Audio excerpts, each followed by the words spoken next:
You want to know if Intermountain hospitals are supportive of VBACs or vaginal births after C-sections and a woman's plans during labor.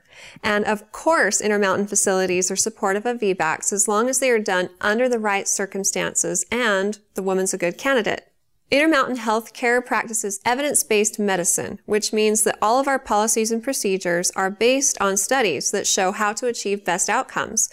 And studies have shown that a woman is a good candidate for a VBAC if she's had a maximum of 2 prior C-sections and the reason for the C-sections in the past aren't likely to repeat themselves. For example, let's say that the size of your baby and the size of your pelvis were not proportionate and the baby wasn't able to fit through, so you needed a C-section.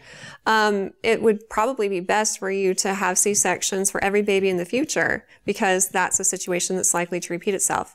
But if your baby was breech in the past or you had to have a C-section because your baby wasn't tolerating labor or had heart tone issues, those aren't likely to repeat themselves, and so you could be a good candidate for a VBAC.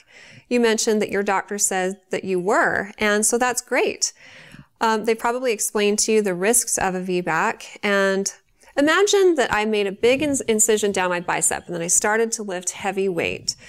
It got stitched back up and it healed, but of course there's still potential for it to burst open. And that's what can happen to your uterus because when you had a C-section in the past, they had to make an incision on the uterus to get to the baby. They stitched it up. It healed nicely, but with stress from contractions during a labor in the future, it could cause it to potentially rupture or burst open. This condition is life-threatening to mothers and babies and happens 1% of the time. So this is why we don't take VBACs lightly. However, 60 to 80% of women who attempt them do end up delivering vaginally, and again, uterine rupture only happens 1% of the time when done under the right circumstances. So, if you're a good candidate and your doctor said that you could do it, I say go for it. But it does need to be done at a hospital that's capable of handling an emergent situation. You have to have the nursing staff, a scrub tech, an OB, which would be a surgeon, and an anesthesiologist in-house at all times in order to accommodate an emergent situation. And Intermountain Medical Center, which you mentioned specifically, does have all of these resources available, so you could try a VBAC at that hospital. Now, you did mention that you want to attempt a natural VBAC, and if by that you mean you don't want an epidural during labor, then I do recommend that you talk with your OB provider. They are going to probably recommend that you at least have one placed during labor, if not dosed, in order to reduce the chance of risk for you and your baby if you end up needing a C-section.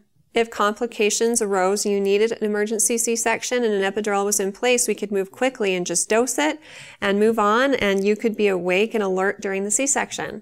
But if you didn't have an epidural in place and something happened, our only alternative for pain control would be general anesthesia.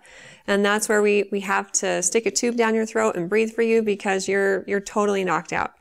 Now, this medication also gets to the baby. And so sometimes the baby comes out needing more resuscitation after delivery because the same thing happened to them that happened to you. They were put to sleep. Not just a little bit tired, but put to sleep.